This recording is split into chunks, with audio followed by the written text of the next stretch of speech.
Hello viewers, welcome. देखते ही देखते हम पहुंच चुके हैं BL Grover a new look into the modern Indian history के 7वें चैप्टर पर। And the chapter says Clive second governorship of Bengal.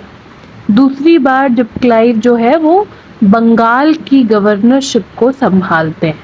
कब से कब तक? मई 1765 से लेकर फेब 1767 तक, लगभग 2 साल। ठीक है। तो पीस पेयर ऐसा कहते हैं कि क्लाइव जो है वो बंगाल, वो ब्रिटिश इंडिया के कौन थे? वो ब्रिटिश इंडिया को कंसोलिडेट करने वाले एक क्या थे? एक इम्पॉर्टेंट एंग्लो इंडियन स्टेट्समैन थे। इसके साथ साथ क्या होता है कि जब पता चलता है कि ब्रिटिश ईस्ट इंडिया कंपनी या इंग्लिश ईस्ट इंडिया कंपनी जो है वो पलासी के बाद एक और लड़ाई लड़ी है। कौन सी लड़ाई? Battle of Buxar. तो बैटल ऑफ बक्सर तक हमने देखा ना कि थोड़ा पॉलिटिकल सिचुएशन खराब हो जाता है ना। तो यहाँ पर हम देखते हैं क्या कि Shah Alam two who was the Mughal emperor, इनके साथ Mir Kasim and then nawab of Awadh, ये मिलकर के थोड़ा क्योस मचा देते हैं। तो ब्रिटिश की शांति चली जाती है ना।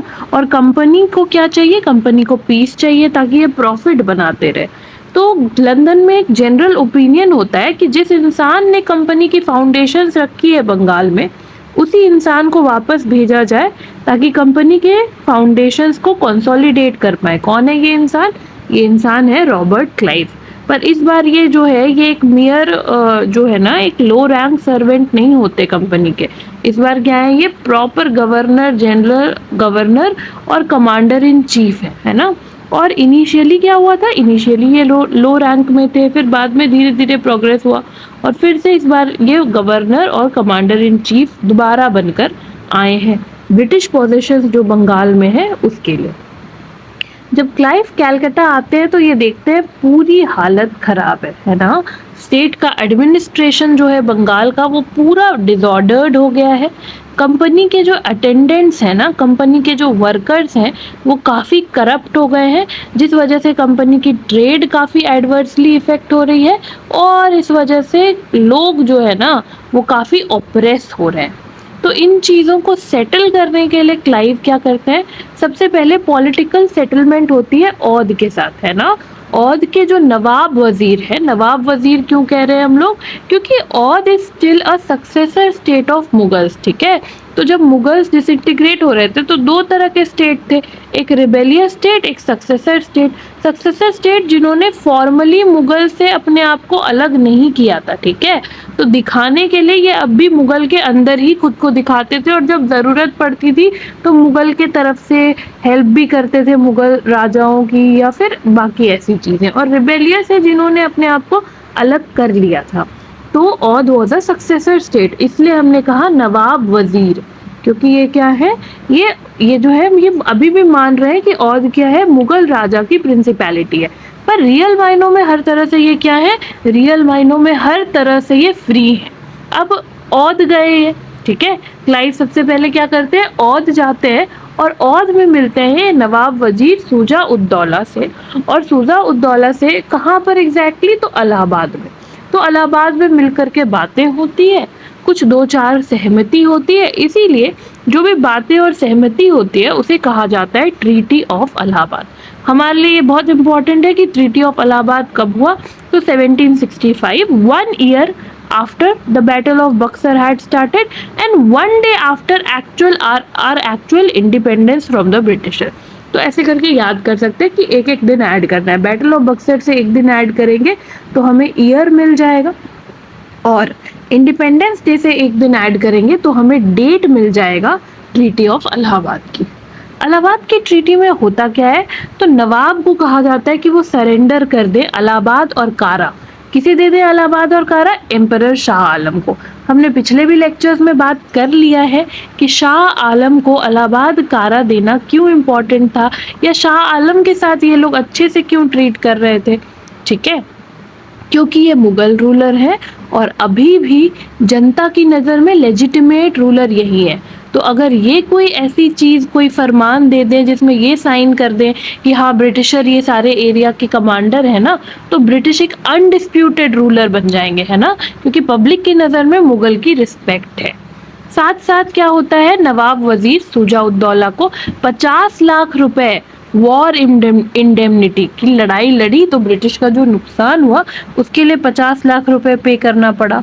और एक जमींदार है बनारस के, उनके इस्टेट्स को कंफर्म करना पड़ा। उस जमींदार का नाम है बलवंत सिंह। तो ये 3 काम कराया गया और इसके बाद क्या हुआ, ब्रिटिश जो है ये एक ऑफेंसिव डिफेंसिव ट्रीटी साइन कर लेती है। किसके साथ? औध के साथ। तो ऑफेंसिव डिफेंसिव क्या कि औध पे कोई अटैक करेगा तो ब्रिटिश हेल्प करेंगे, ब्रिटिश पर कोई अटैक करेगा तो औध हेल्प करेंगे। बट यहाँ पर ले आते हैं सब्सिडरी अलायंस वाली एलिमेंट। मतलब क्या, आप देख सकते हैं कि अपनी कंपनी के ट्रूप्स को किससे मेंटेन करवाएंगे, उनका पैसा कौन पे करेंगे, तो औध के नवाब पे करेंगे। ठीक है, ये सब किससे सीखा है? ये सब ड्यूप्लिक्स से सीखा है, जो हमने भी लास्ट चैप्टर में ऑलरेडी पढ़ा है। अगर आपने वो वीडियो नहीं देखी है तो आप मॉडर्न इंडियन हिस्ट्री के प्लेलिस्ट सेक्शन में जाकर वो वीडियो देख सकते हैं, career and achievements of Dupleix. उसके साथ साथ बाकी के 5 चैप्टर हमने जो कंप्लीट किए हैं उनके भी वीडियोस आप चेक कर सकते हैं। अब हम बात करते हैं settlement with Shah Alam two. Shah Alam two कौन है? शाह आलम टू जो है ये मुगल एम्परर है। ठीक है, मुगल एम्परर आलमगीर टू का बेटा है। और शाह आलम टू से ट्रीटी ऑफ इलाहाबाद करके इनको क्या मिला? कारा मिला, इलाहाबाद मिला। और ये जो फ्यूजिटिव एम्परर थे, फ्यूजिटिव क्यों कह रहे हैं भाई? क्योंकि शाह आलम टू के जो खुद के मिनिस्टर थे इमादुल मुल्क ना, तो इन्होंने जो है इनको बंदी बना लिया था और शाह आलम टू को जो है भागना पड़ गया था, इसलिए फ्यूजिटिव एम्परर कहा जा रहा है। तो कंपनी के प्रोटेक्शन के साथ ये इलाहाबाद में अभी भी दिल्ली वापस नहीं जा पाते हैं। दिल्ली वापस कब जाएंगे? ये 1772 में ही दिल्ली वापस जा पाएंगे, वो भी मराठा प्रोटेक्शन के साथ। क्या आप समझ पा रहे हैं कि मुगल राजा को मराठा या ब्रिटिश प्रोटेक्शन की नीड पड़ रही है? ब्रिटिश के साथ इलाहाबाद में रह रहे हैं और वरना फिर बाद में क्या होगा कि मराठा प्रोटेक्शन में दिल्ली जाएंगे। और इसके साथ साथ क्या हो जाता है कि इलाहाबाद और कारा जो है वो शाह आलम टू को मिल जाता है। और बदले में क्या लेंगे भाई? ये फ्री में तो क्यों देंगे? तो बदले में इनको मिलता है फरमान 12 अगस्त 1765 को। इन फरमान में कंपनी को जो है बंगाल, बिहार और उड़ीसा की revenue collecting right, that is Deewani rights जो है वो राजा दे देता है। ये क्यों इम्पोर्टेंट है भाई? क्योंकि मुगल राजा ने दिया है और टेक्निकली अब तक इंडिया का हर एक पार्ट जो है वो पब्लिक की नज़र में मुगल राजा का ही है। ठीक है, और बदले में कंपनी क्या करेगी? कंपनी यहाँ से करोड़ों कमाएगी, पर वो राजा को क्या दे देगी? 26 लाख रुपए। अब राजा क्यों अग्री कर जाते हैं शाह आलम टू? क्योंकि शाह आलम टू के पास वैसे भी कुछ नहीं है, ये तो अपने किंगडम से भागे हुए हैं, दिल्ली से भागे हुए हैं, है ना। और औध क्योंकि एक सक्सेसर स्टेट है तो इससे हेल्प मांगने आए हैं, तो इनके पास ऑलरेडी कुछ नहीं है, तो this is like a win win thing. और इनके पास कुछ खास ऑप्शन भी नहीं है क्योंकि इन्होंने बैटल ऑफ बक्सर में लड़कर देख लिया, but they were not able to win against the British, है ना। Combined forces of the nawab of Oudh, Mir Qasim as well as Shah Alam two के भी जो छोटे मोटे टुकड़े होंगे, तो किसी के कंबाइंड फोर्स की वजह से भी ये लोग नहीं जीत पाए।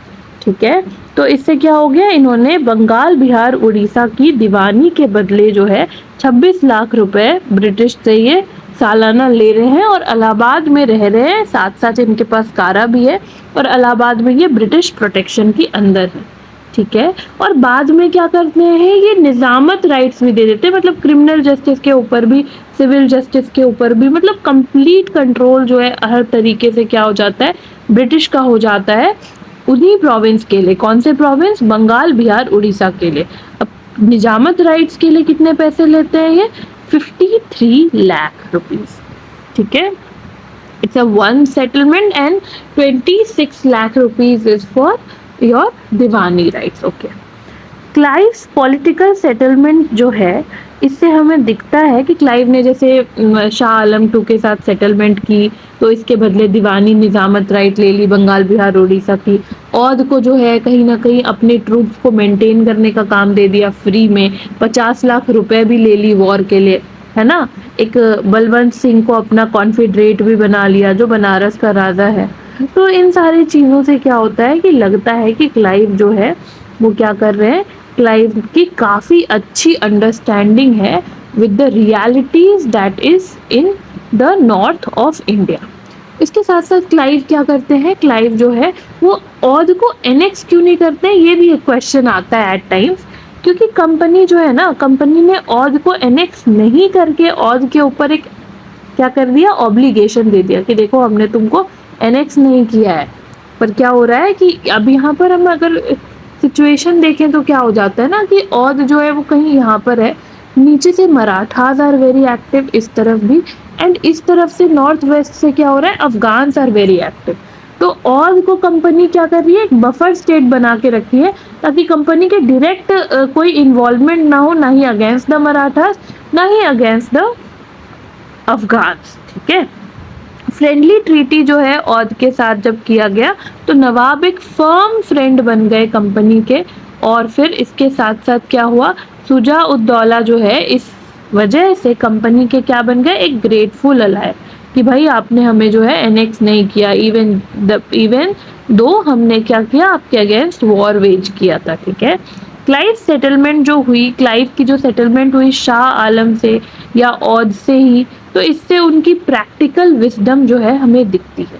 शहंशाह शाह आलम के बारे में एक बात, काफ़ी एक पर्शियन कहावत है इनको लेकर कि आप ऐसा सोच सकते हैं कि मुगल रूलर है तो ऐसा कैसे, तो एक पर्शियन कहावत है जो जस्टिफाई करेगी कि इनके पास कुछ खास पोजेशन नहीं बचे थे।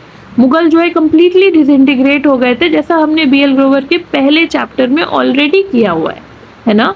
तो JL मेहता हिस्ट्री बुक है जो आप चेक कर सकते हैं, मेडाइवल इंडियन हिस्ट्री, वो भी मैंने यहाँ पर पढ़ाया हुआ है हमारे चैनल पर, तो आप उसे भी देख सकते हैं। तो उस बुक में एक पर्शियन कहावत है शाह आलम टू के बारे में, शहंशाह शाह आलम या फिर सल्तनते शाह आलम आज दिल्ली ते पालम। इसका क्या मतलब है कि शाह आलम की जो सल्तनत है वो दिल्ली या और उसके सब अर्बन एरिया मतलब पालम तक ही फैली हुई है।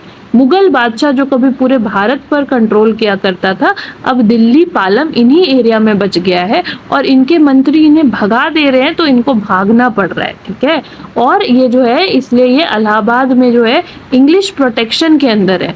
शायद इन्हीं सारे रीजंस की वजह से ये इनके लिए क्या हो गया, फिर भी एक विन विन सिचुएशन है अगर इंग्लिश इनको एनुअल पेमेंट 26 लाख का कर रही है, क्योंकि वैसे भी ये कहीं ना कहीं रूल करने की स्थिति में नहीं है।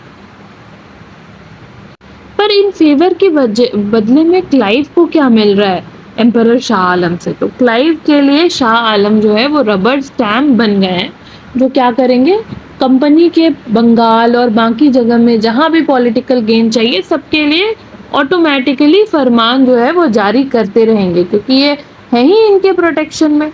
अब बात करें अगर ड्वेल सिस्टम ऑफ गवर्नमेंट की जो बंगाल में अवेलेबल थी, तो क्लाइव ने जो है वो बंगाल के प्रॉब्लम को सॉल्व किया कैसे, एक बहुत ही गलत सिस्टम लगा के जो लोगों में काफ़ी इनफेमस रही। This was the dual system या सिस्टम ऑफ ड्वेल गवर्नमेंट। इसमें क्या किया ना कंपनी ने, वैसे क्योंकि कंपनी है ये, है ना, ये प्रॉफिट बस देखेगी, तो कंपनी ने क्या किया, कंपनी ने सारे रियल पावर अपने हाथ में रखे और सारे के सारे जो काम करने वाले चीज़ थे, रिस्पॉन्सिबिलिटीज थी, सब बंगाल के नवाब को दे दिया। ठीक है, तो मुगल एम्पायर के समय में क्या होता था कि दो तरह के प्रिंसिपल ऑफिसर्स हुआ करते थे, है ना, हमें ये समझना ज़रूरी है ताकि हम ड्वेल सिस्टम समझें। तो वो जो दो तरह के ऑफिसर होते थे जो एक प्रोविंस में इम्पोर्टेंट होते थे, सेंट्रल गवर्नमेंट के ऑफिसर होते थे मुगलों में। तो जैसे मुगल राजा है ना, तो अब सपोज बंगाल प्रोविंस मुगल राजा के ही अंदर है, तो यहाँ पर दो ऑफिसर होंगे जो मुगल बादशाह अपॉइंट करेंगे। कौन कौन होंगे, एक होंगे subedar and the next one will be diwan. Subedar का क्या काम है, ये क्रिमिनल फंक्शंस देखेगा, मिलिट्री फंक्शंस देखेगा। ठीक है, तो ये कौन से फंक्शंस देखेगा, इसके लिए एक प्रॉपर नाम है निजामत फंक्शन। तो निजामत फंक्शन कौन देख रहा है? सूबेदार। एंड जो दूसरा ऑफिसर है दीवान, इसको कौन से फंक्शन देखने होते हैं? इसको देखने होते हैं रिवेन्यू अफेयर्स। ठीक है, तो यही वाला काम जो है, ये काम क्या करते हैं, ये बंगाल में क्लाइव भी लेकर आते हैं। पर क्या प्रॉब्लम होती है कि पहले तो मुगल राजा फाइनेंस कर रहे थे दोनों को। ठीक है, तो चलो भाई, मुगल राजा के पास पैसे गए, दीवान ने भी जो कलेक्ट किया वो राजा को दिया, तो राजा ने फिर दोनों को पैसे दिए अपने अपने काम करने के लिए, किसको? सूबेदार को भी और दीवान को भी। पर अभी क्या हो रहा है, अभी पैसे जा रहे हैं ब्रिटिश के पास, और ब्रिटिश जो है वो सारे पैसे तो खुद रख ले रही है, क्योंकि दीवानी फंक्शन अपने ही पास रखा है इन्होंने, पर सारा का सारा काम किसे दे रही है करने? सूबेदार को, है ना। सारा लॉ एंड ऑर्डर वाला फंक्शन जो सूबेदार वाला था वो अब किसे मिल गया? वो नवाब ऑफ बंगाल को मिल गया। सॉरी, सूबेदार को नहीं, नवाब ऑफ बंगाल को। तो दीवानी फंक्शन, पैसे जमा करना, ये ब्रिटिश का काम है, और लॉ एंड ऑर्डर मेंटेन करना, है ना, लोगों के प्रॉब्लम्स, क्रिमिनल चीज़ों को डील करना, एडमिनिस्ट्रेशन करना जस्टिस का, ये सारा काम नवाब को मिल गया। अब ये सारा काम बिन पैसों के, बिन फंड के कैसे पॉसिबल है? तो इसलिए ये जो है system of government, it is very famous, और रैदर इट इज़ नटोरियसली फेमस या फिर इनफेमस, क्योंकि इससे जो है वो काफ़ी प्रॉब्लम क्रिएट हुए, law and order issues create हो गए। ठीक है, और फिर ये जो दो ऑफिसर्स थे जिनके बारे में हमने बात किया, हमने ऑलरेडी बोल दिया, ये डायरेक्टली रिस्पॉन्सिबल होते थे सेंट्रल गवर्नमेंट को। और औरंगजेब के डेथ के बाद जब मुगल सेंट्रल अथॉरिटी वीक हो गई, तो क्या हुआ? मुर्शीद कुली खान, जिन्होंने बंगाल को इंडिपेंडेंट किया, ये फिर से निजामत और दीवानी खुद ही करने लग गए। तो जब शाह आलम ने दीवानी फंक्शन दे दी कंपनी को 26 लाख एनुअल पेमेंट के बदले, तो कंपनी क्या हो गया? फिर उसके बाद कंपनी ने निजामत भी खरीदा 53 लाख में, जैसा हमने ऑलरेडी पढ़ा।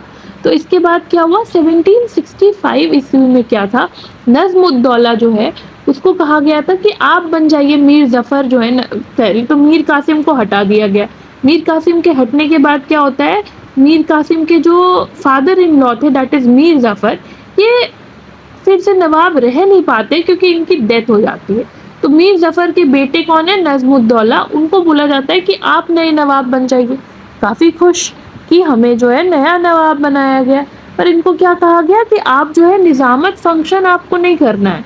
आपके निजामत फंक्शन जो है वो आप किसको सरेंडर कर देंगे? वो आप कंपनी को सरेंडर कर देंगे।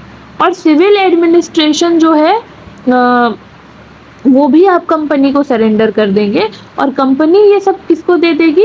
ये डिप्यूटी सूबेदार को दे देगी, जो कंपनी ही बनाएगी और कंपनी ही हटाएगी। तो कहीं ना कहीं देखिए, तो दीवानी फंक्शन तो ऑलरेडी अब किसके पास आ गया भाई? तो दीवानी फंक्शन तो ऑलरेडी कंपनी के पास है, क्योंकि पैसे तो अपने हिसाब से कलेक्ट कर रही है। निजामत भी जो नवाब के पास बचा था वो भी ले लिया, और वो किसको दे दिया? डिप्यूटी सूबेदार को, जो कंपनी ही अपॉइंट कर रही है। तो क्या ये नवाब की बात सुनेगा या फिर ये कंपनी की बात सुनेगा? ऑफ कोर्स कंपनी की बात सुनेगा। तो कहीं ना कहीं नवाब जो है वो बस नाम के रह गए, और कोई भी पावर नहीं बचा उनके पास। ठीक है, और इनको बिल्कुल हटाया भी नहीं जा सकता था डिप्यूटी सूबेदार को कंपनी के बिन मर्जी के। इस समय जो है कंपनी जो है वो किसी तरीके से भी डायरेक्टली कलेक्ट नहीं करना चाहती थी टैक्सेस को। तो फिर उन्होंने क्या किया था, दीवानी फंक्शन के लिए भी 2 डेप्यूटी दीवान्स लगा दिए। तो दीवानी फंक्शन के लिए डेप्यूटी दीवान और निजामत फंक्शन के लिए डेप्यूटी सूबेदार लगा दिया है। तो कहीं ना कहीं आप देख सकते हैं कि the Nawab is actually out of power, इनको अब कोई पावर नहीं है। ठीक है, बस नाम के हैं। ठीक है, तो वो जो 2 डेप्यूटी दीवान लगाए गए उनके नाम क्या थे? तो एक के नाम थे मोहम्मद रिजा खान ऑफ बंगाल, और दूसरे कौन है? एक बंगाल से और एक बिहार से हैं, तो राजा शिताब रॉय ऑफ बिहार। तो ये दोनों कौन बन गए हैं भाई? तो ये दोनों डेप्यूटी दीवान बन गए हैं। मोहम्मद रिजा खान जो है ये डेप्यूटी नाजिम की भी तरह एक्ट कर रहे हैं। ठीक है, नाजिम की तरह क्या करेंगे? निजामत फंक्शन। ठीक है, तो निजामत और दीवानी दोनों के दोनों फंक्शन किसके हाथ में चले गए? कंपनी के हाथ में चले गए। और कंपनी ने इसी रूल को क्या कहा गया? इसी रूल को ड्वेल सिस्टम या डायआर्की, आर्की यानी कि पावर, 2 लोगों के पास पावर, 2 लोगों का रूल होना, डायआर्की। ठीक है, एक्चुअल प्रैक्टिस में आप देखें तो ड्यूअल सिस्टम जो है ये एकदम बेकार प्रूफ होती है। सारी की सारी पॉलिटिकल पावर जो है वो कंपनी क्यों यूज करती है, अपने काम मनवाने के लिए, ठीक है। क्लाइव ने क्या जस्टिफिकेशन दिया? अब इतना बेकार सा प्रिंसिपल है, इसके लिए कोई तो जस्टिफिकेशन होगा। तो क्लाइव जो है ये कंप्लीटली कॉन्शियस थे कि ये क्या कर रहे हैं, ठीक है। और इन्होंने क्या कहा कि नवाब को बस नाम का रखा गया है, ताकि नवाब जो है वो आने वाले समय में जो है वो क्या करे, वो कोई भी काम करने के लायक ना हो, तो फिर वो रिवोल्ट भी क्या करेंगे। सबसे पहले क्या हुआ, open assumption of authority would have brought the company in its true color। तो कंपनी ने क्यों नहीं दीवानी या फिर निजामत राइट, खुद से टैक्स कलेक्ट कर लेना या फिर जस्टिस देना, ये क्यों नहीं किया? क्योंकि इसको ये ट्रेडिंग कंपनी है, इसको इंडिया रूल करने में इंटरेस्ट नहीं है, तो ये अपने असली रंग दिखाने में भी इंटरेस्टेड नहीं है, ये मुझे तो बस फायदा चाहिए, ठीक है।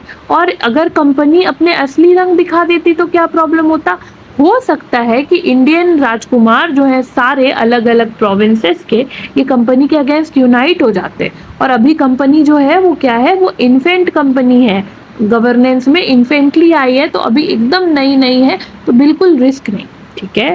साथ साथ ये काफी डाउटफुल था कि फ्रांस, डच, डेन्स ये लोग जो है कंपनी के सूबाशिप को एक्सेप्ट करते कि नहीं, कंपनी को रिवेन्यू देते कि नहीं। लेकिन जब मुगल बादशाह फरमान देंगे तब तो ये लोग रिवेन्यू देंगे ही, ठीक है। तो इनसे भी डील करने के लिए अभी भी क्या किया गया, शाह आलम का फरमान लिया गया।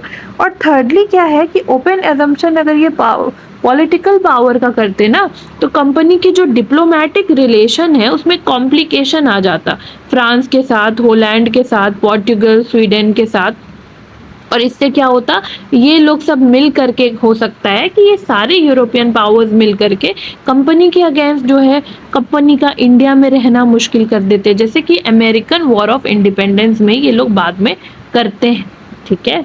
और फोर्थली क्या है, कंपनी को जो है ऐसे ट्रेंड पर्सनल भी नहीं थे जो इंडिया के वर्क इन्वायरमेंट को समझते थे और इंडिया में प्रॉपर वर्क एडमिनिस्ट्रेशन कर सकते। कंपनी, क्लाइव ने कोर्ट ऑफ डायरेक्टर को क्या कहा कि 3 times the present number of civil servant भी इनएफिशिएंट हो जाएंगे, इनसफिशिएंट हो जाएंगे, आई एम सो सॉरी। तो इस वजह से ये लोग जो है, इन 2-4 वजहों की वजह से ये लोग डायरेक्टली रूल नहीं करते हैं, and through the instrument of या through the states of deputy subedar and deputy diwans ये रूल करते हैं। इसके साथ 2 और रीजन है कि कंपनी के जो कोर्ट ऑफ डायरेक्टर्स थे ना, ये लोग कहीं ना कहीं रिफ्यूज भी कर रहे थे कि टेरिटरी हम एक्वायर नहीं करेंगे, क्योंकि हमें बस ट्रेड और प्रॉफिट से मतलब है, ठीक है। तो डायरेक्टर्स जो है वो कॉमर्स में इंटरेस्टेड थे, गवर्नेंस में नहीं। सबसे आखिरी बात यह है कि क्लाइव को बहुत अच्छे से पता था कि पॉलिटिकल पावर अगर बंगाल में ले लेते हैं तो क्या होगा, मैटर जो है वो ब्रिटिश पार्लियामेंट तक पहुंच जाएगा और वो इंटरफेयर करने लगेगी। और ये भी नहीं चाह रहे थे ये लोग कि क्या करे, ब्रिटिश पार्लियामेंट भी इंटरफेयर करे। पर डुअल गवर्नमेंट या डायआर्की के बहुत सारे इविल इफेक्ट्स भी दिखने को मिलते हैं। सबसे पहले एडमिनिस्ट्रेटिव ब्रेकडाउन हो जाता है कम्प्लीटली, क्योंकि क्या होता है, निजामत जो कि क्रिमिनल चीज़ों को देख रहे हैं, जस्टिस एडमिनिस्टर कर रहे हैं, इसके पास एक्चुअली में कोई पावर नहीं है, ठीक है। He is important to act in any which circumstances, right. और नवाब जो है उसके पास तो कोई पावर नहीं है कि वो जस्टिस वगैरह दे सके। और कंपनी जो है वो कहती है मेरी तो ये रिस्पॉन्सिबिलिटी ही नहीं है, ये तो सूबेदार या फिर निज़ाम और दीवान की है, ठीक है।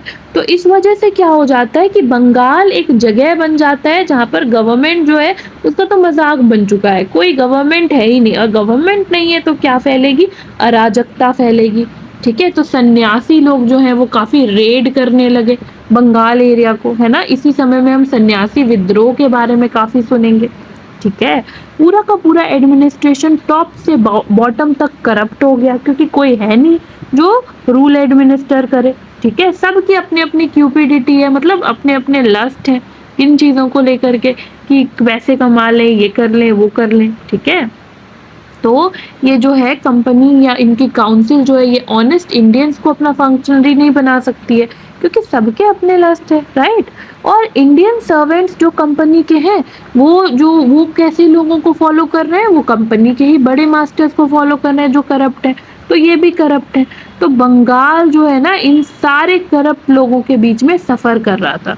जॉर्ज कॉर्नवेल जो हैं, इन्होंने क्या कहा, इन्होंने कहा ब्रिटिश के हाउस ऑफ कॉमन्स में, house of commons is like a house of parliament, like our own Lok Sabha, और वहां पर जॉर्ज कॉर्नवेल ने कहा, I do most confidently maintain that no civilized government ever existed on face of this earth which was more corrupt, more perfidious and more rapacious than the government of east India company, की सबसे ज्यादा corrupt company है। आज तक जो मैंने देखा है, इतनी करप्ट कंपनी नहीं देखी, इतनी करप्ट गवर्नमेंट नहीं देखी जैसी कि ईस्ट इंडिया कंपनी की गवर्नमेंट ने 1765 से 1784 तक जो है किया है रूल, ठीक है।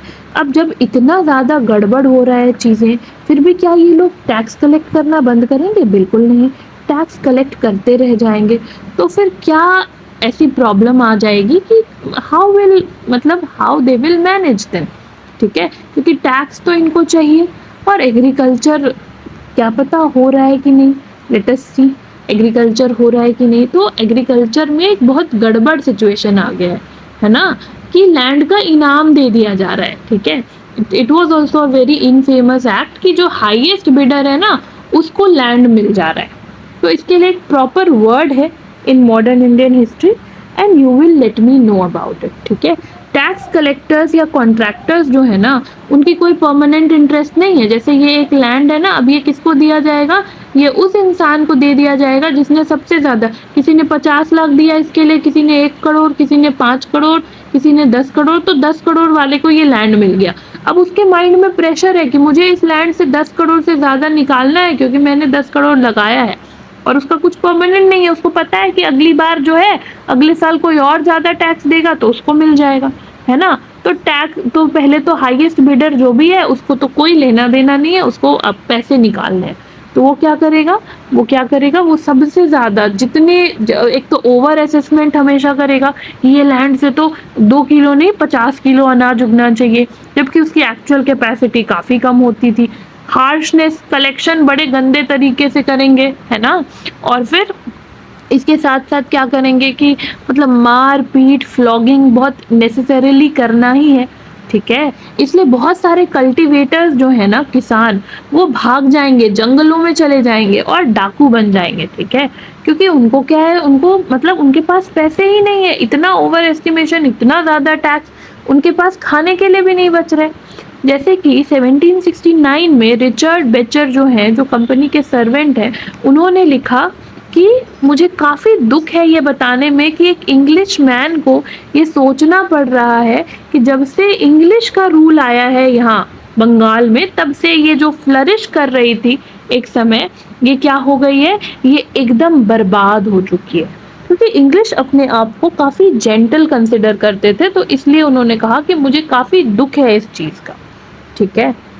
और एक सर्वेंट है कंपनी के, 1770 में उन्होंने क्या कहा कि माइजरी काफ़ी ज़्यादा है, ठीक है। इतनी माइजरी है कि हमें देख करके जो है आश्चर्य होगा, ठीक है। Several parts the living have been fed on dead, कि लोग जो जिंदा है वो मरे हुए लोगों को खा रहे हैं। ऐसी फेमाइन क्रिएटेड है, भुखमरी होती है फेमाइन की, मतलब।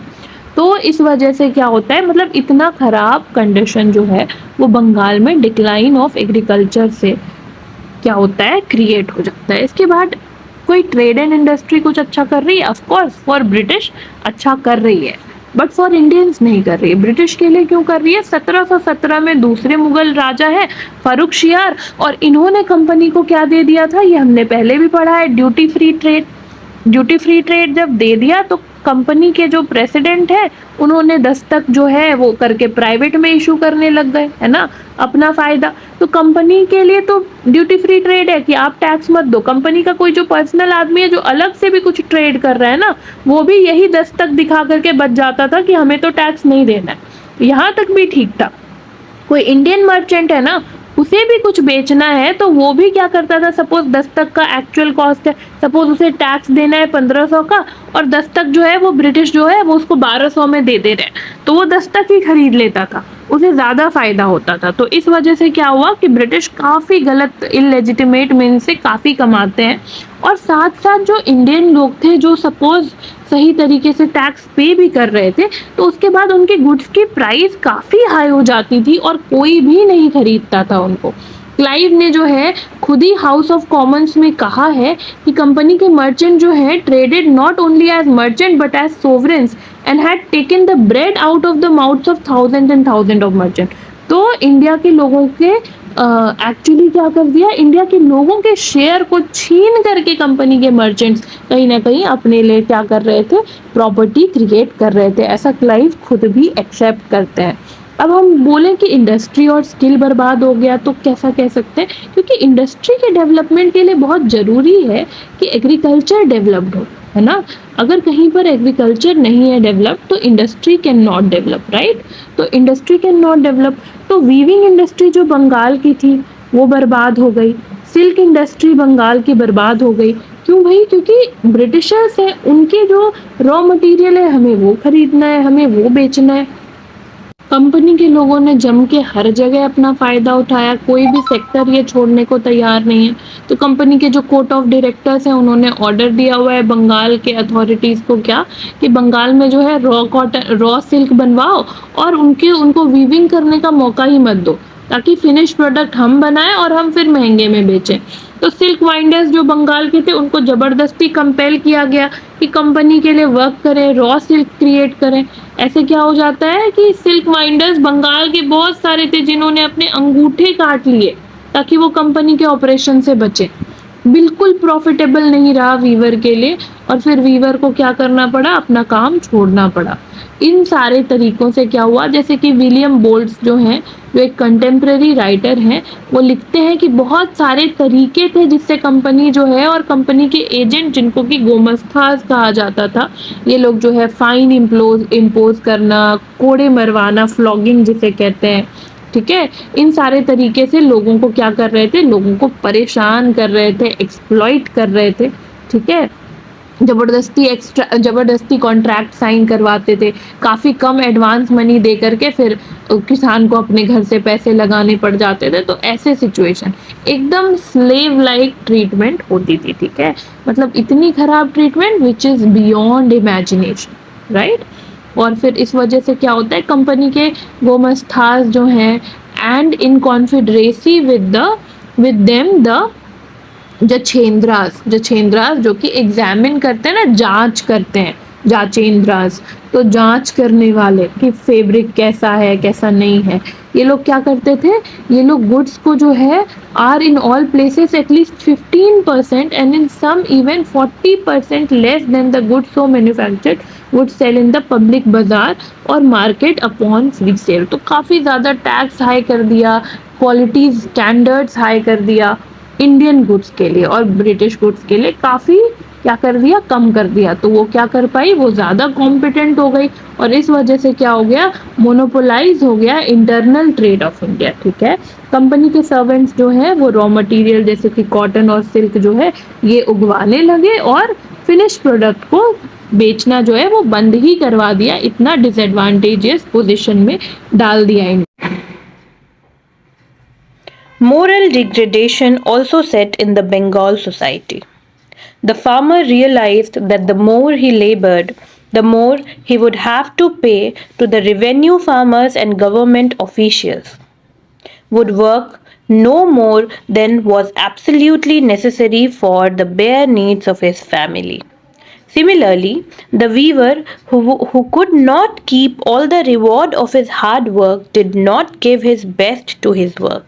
The incentive for work being no longer there, society became static, shown unmistakable signs of decay. तो क्या हो रहा है एक्चुअली कि मोरल डिग्रेडेशन हो गई बंगाल सोसाइटी की। फार्मर हो या वीवर हो या कोई और आर्टिशन हो, सबको ये लगने लगा कि अगर हम ज़्यादा वर्क करेंगे तो प्रॉफिट क्या हमारे पास आएगा, नहीं, उल्टा हमें और टैक्स पे करना होगा ब्रिटिशर को। तो सब जो है ना बस उतना ही काम करने लगे जिनसे उनकी बेसिक नीड पूरी हो जाए, ठीक है। और इससे क्या बन गई, सोसाइटी बन गई स्टैटिक। इस चीज़ को एड्रेस करने के लिए क्लाइव कुछ रिफॉर्म भी लाते हैं, ठीक है। तो वो कुछ रिफॉर्म्स क्या थे अगर हम देखें, तो पहला रिफॉर्म है सिविल रिफॉर्म। तो क्लाइव जो है वो क्या करते हैं, वो कंपनी जो कि एक कॉमर्शियल कंपनी है, ये पॉलिटिकल बॉडी की तरह काम कर रही है अब, तो अब इसको एडमिनिस्ट्रेटिव रिफॉर्म तो करना होगा। तो 3 रिवॉल्यूशंस हुए थे बंगाल में 1757, that is battle of Plassey, battle of Buxar and then the battle of Plassey, change of the nawab and then the battle of Buxar. तो ये 3 रिवॉल्यूशन की वजह से बंगाल में क्या हो गया, बहुत सारे गवर्नर काउंसिलर्स आ गए और बहुत सारे सर्वेंट जो कंपनी के ऊपर से नीचे तक थे ना, सब के सब क्या हो गए, डिमोरलाइज हो गए, ठीक है। इन सब का क्या मन था कि गेट रिच क्विक वाली इनको फीवर चढ़ गई है ना, कि जल्दी से अमीर बन जाना है। तो ब्राइबरी एंड करप्शन एक बहुत ही आम बात हो गई। It was rampant and acceptance of present was carried to extreme limit. Extreme limit पर जो है गिफ्ट वगैरह लिया करते थे, जिसके एग्जाम्पल्स हमने पीछे ऑलरेडी देखे हुए हैं। सर्वेंट जो कंपनी के थे वो प्राइवेट ट्रेड में इंडल्ज करने लगे, मिसयूज करने लगे दस्तक, जो हमने ऑलरेडी देखा है कैसे मिसयूज कर रहे हैं। तो दस्तक जो फारूक शियार ने इनको दिया था, इसको कम दाम में किसी इंडियन को बेच करके फ़ायदा कमा रहे हैं, या फारूक शियार ने कंपनी के यूज़ के लिए दिया था, प्राइवेटली भी काम कर रहे हैं तो दस्तक यूज़ कर रहे हैं, ठीक है। ये सारे काम होने लगे। तो क्लाइव ने कंपनी के सर्वेंट्स को कंपेल किया कि वो लोग जो है प्रेजेंट्स ना एक्सेप्ट करें, ठीक है, प्राइवेट ट्रेड ना करें, और पेमेंट जो है इंटरनल ड्यूटीज़ की पेमेंट को ऑब्लिगेटरी कर दिया, ठीक है। इसके साथ साथ क्या हुआ, क्लाइव को अब कंपेंसेट करना है सर्वेंट्स को। सर्वेंट्स की सैलरी काफ़ी कम है, जिस वजह से वो पर्सनल या फिर ऐसे गेम्स में जाना चाहते हैं ना, पर्सनल गेम्स में सैलरी लो है, इनकम लो है, ठीक है। तो प्राइवेट ट्रेड भी बंद कर दिया है। तो इस वजह से क्लाइव ने क्या किया, तो एक सोसाइटी ऑफ ट्रेड बनाई गई, ठीक है। कब बनी, 1765 में। और इसने मोनोपोली कर दिया ट्रेड के ऊपर। कौन कौन से चीज़ों की ट्रेड के ऊपर मोनोपोली हुई अगर हम देखें, तो मोनोपोली होती है salt, betel nut and tobacco के ट्रेड पर। तो ओके, तो salt, betel nut and tobacco क्या हो गया, ये मोनोपोलाइज हो गया, right. So salt, betel nut and tobacco was monopolized. इसके साथ साथ क्या हुआ कि सारा का सारा जो प्रोडक्शन है ना, सारा का सारा जो मीन्स ऑफ प्रोडक्शन है, जो गुड्स इंपोर्ट करना है, साथ साथ बंगाल में जो भी सोसाइटी मतलब जो गुड खरीदा जा रहा है, बेचा जा रहा है, प्रोड्यूस कर रहा है, सब के सब जो है इस सोसाइटी ने क्या किया, सेलेक्टेड सेंटर्स बना दिया जहाँ पर रिटेलर्स हैं, आप वहीं पर बेच सकते थे इन चीज़ों को। प्रॉफिट जो है ट्रेड से वो किसको जाती थी, ट्रेड से जो भी प्रॉफिट होती थी वो सुपीरियर सर्वेंट्स को जाती थी, ठीक है। सुपीरियर सर्वेंट्स जो कंपनी के थे उनको प्रॉफिट गई, और कैसे जा रही है, तो ग्रेजुएटेड स्केल के बेसिस पर जा रही है, ठीक है। गवर्नर को 1,75,000 पर एनम जो है यूरोज मिल रहे हैं। और ऐसे करके उसके बाद फिर क्या हो रहा है कि फिर गवर्नर के जो भी प्रॉफिट है सालाना, उस हिसाब से गवर्नर को मिल रहे हैं। उसके बाद फिर काउंसिल मेंबर्स को अकॉर्डिंगली मिल रहे हैं। कर्नल ऑफ द आर्मी को कितने मिल रहे हैं, तो आप देख सकते हैं 7,000 यूरोज मिल रहे हैं। मेजर की शेयर जो है वो 2,000 यूरोज है, ठीक है। सो ऑल दिस, और इस तरह से पैसे जो है वो घटते चले गए, और डिसेंडिंग स्केल में जो लोएस्ट रैंक के हैं उनको और कम सैलरीज मिल रही है। So this was how profit was distributed, ताकि करप्शन को ओवरकम किया जा सके। प्राइवेट ट्रेड की जो भी इविल थी ना, उससे बंगाल काफ़ी सफ़र कर रहा था, है ना, बंगाल के लोग काफ़ी सफ़र कर रहे थे। तो क्लाइव ने कोशिश किया क्या कि वो प्लंडर जो सर्वेंट्स कर रहे हैं ना, जो प्लंडर है सर्वेंट्स का, उसको क्या कर सके, उसको रिड्यूस कर सके। So he tried to reduce the plunder by the servants, ठीक है। और कैसे, क्योंकि ऑर्डिनरी कमोडिटीज़ के प्राइसेस बहुत ज़्यादा बढ़ चुके हैं, ठीक है। तो इस वजह से फिर इसको क्या करना है, इसके लिए भी स्टेप्स लेने पड़े। तो सोसाइटी ऑफ ट्रेड बनाया गया। बट हमें जानने में ये बहुत ही दुख होगा कि सोसाइटी ऑफ ट्रेड जो है ना, ये it was more verse, it made the matters verse, ठीक है, इसने और चीज़ों को और ज़्यादा ख़राब कर दिया, ठीक है। कोर्ट ऑफ डायरेक्टर जो है वो डिसअलाउ कर दिए मॉस्ट्रस स्कीम इन 1766, और क्लाइव ने फिर डिसाइड किया कि सोसाइटी को जो है एबॉलिश कर दें, क्योंकि इससे जो है वो बड़े वाले ऑफिसर या गवर्नर को और इंसेंटिव मिल रहा था कि चलो let us act such that कि हमारे पास ज़्यादा से ज़्यादा आए तो लोअर ऑफिसर्स के पास भी कुछ ना कुछ जाए, तो सब फिर मिली भगत हो गई ऐसा वाला। मिलिट्री रिफॉर्म्स में क्या हुआ, कोर्ट ऑफ डायरेक्टर ने 1763 में क्या किया, ऑर्डर्स बोला कि डबल भत्ता जो है ना ये रिड्यूस करना है, डबल भत्ता जो है this needs to be reduced. इसके साथ साथ क्या हुआ, मिलिट्री ऑफिसर्स को जो भी पे किया जा रहा था, डबल भत्ता क्यों भेजा जाता था, जो भी मिलिट्री ऑफिसर्स बंगाल में जाते थे उनको भेजा जाता था। वन और द अदर रीज़न क्या हुआ, इन्फोर्समेंट ऑफ द ऑर्डर जो है वो डिफर रहा, जब तक क्लाइव आए नहीं तब तक जो है वो डबल भत्ता दिया ही जा रहा था, क्योंकि सबकी मिली भगत है ऊपर से नीचे तक।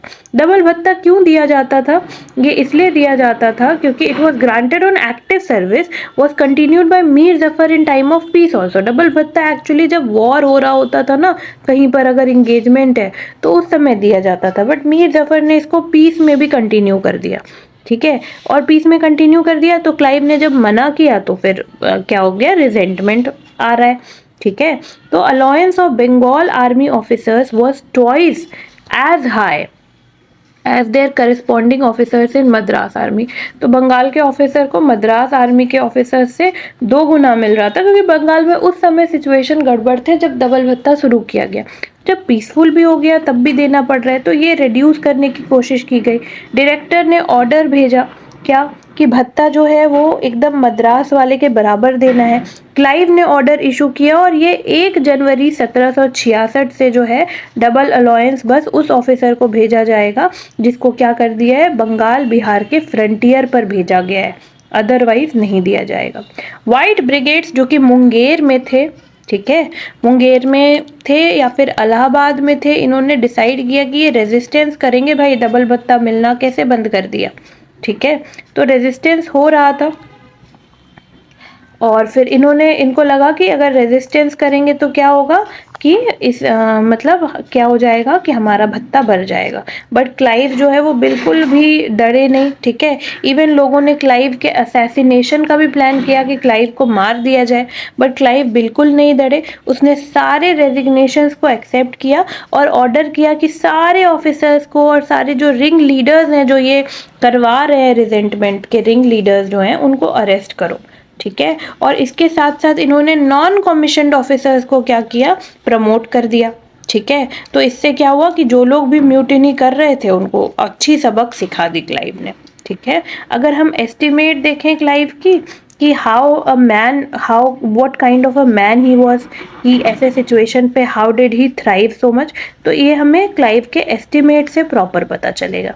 तो रॉबर्ट क्लाइव जो है ये इसको कहा जा सकता है कि ये ट्रू फाउंडर है ब्रिटिश के पॉलिटिकल डोमिनेंस का इंडिया में, ठीक है। और इसने ड्यूप्लिक्स को कहीं ना कहीं ही आउटडिड ड्यूप्लिक्स, इसने ड्यूप्लिक्स से ज़्यादा अचीव किया, क्योंकि इसके जो रिजल्ट थे वो परमानेंट थे और ड्यूप्लिक्स के जो है वो परमानेंट नहीं थे।